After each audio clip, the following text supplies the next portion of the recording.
Ever wished your exfoliant worked like a smart assistant? It cleared your pores, regulated sebum production, didn't wreck your barrier, fought acne while it was at it, and calmed redness? Well, that's what this serum is supposed to do. It's DermWel Daily Dose Serum. I'm going to be talking about 2 acne products this week, and this is the first one. So let's get into it to see if it's in or out. So what's unique about the serum is that it actually has a mix of AHAs, BHAs, and PHA. That is very rare. You don't come across that frequently. So what that helps with is working on multiple levels to exfoliate your skin, to clear out your pores.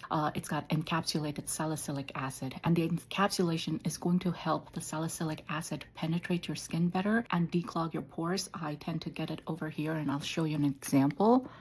Like this is trying to break out right now.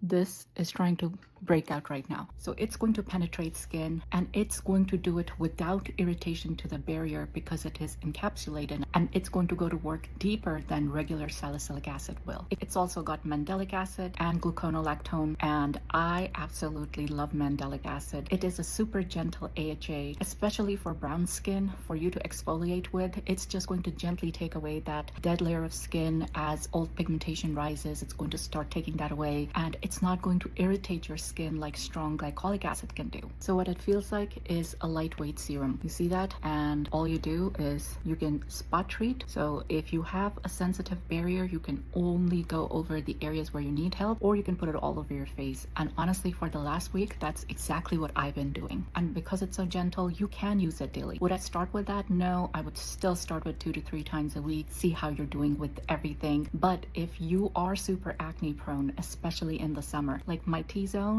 just flares up extra in the summer, that's where I would go in daily. And despite going in daily, for me at least, it hasn't felt like a harsh peel, but then my skin is resilient. For everybody, I do recommend that you do not exfoliate more than 2 to 3 times a week for a long time, because your skin needs to build up tolerance. It needs to get used to it. And even then, I'm only doing this daily. So let's be clear on what it's not. What it's not is a one-hit wonder. It's not going to treat severe acne. It's not going to treat cystic acne. It's not going to treat melasma. If you're already using actives like adapalene or tretinoin or something like that, then I would continue to use that. A few call outs on some other ingredients. So it does have a stable, less irritating form of vitamin C. Now be mindful of using it at night if you're also using retinol, especially if your skin is irritated or you have a sensitive barrier. It also has some great barrier supporting ingredients. It's got panthenol, chamosine, etc., and they are going to help with repair, provide you protection. So when do I use it? I use it when I've got flare-ups, I've got a couple of spots, I've got some areas that are beginning to look congested, and I am just trying to be preventive with it. And I would also use it if my barrier was feeling like my skin was feeling tight, so I knew that it was on the edge of that irritation, but I felt like some areas still had congestion. I think this is gentle enough that I would at least spot treat those areas, if not going over the entire face, and it would not hurt your barrier because of the barrier supporting ingredients in it, while still getting you to clear pores. So for me, this is in. You won't get overnight magic with it, but over time you will get clearer skin, and you definitely will not get inflamed.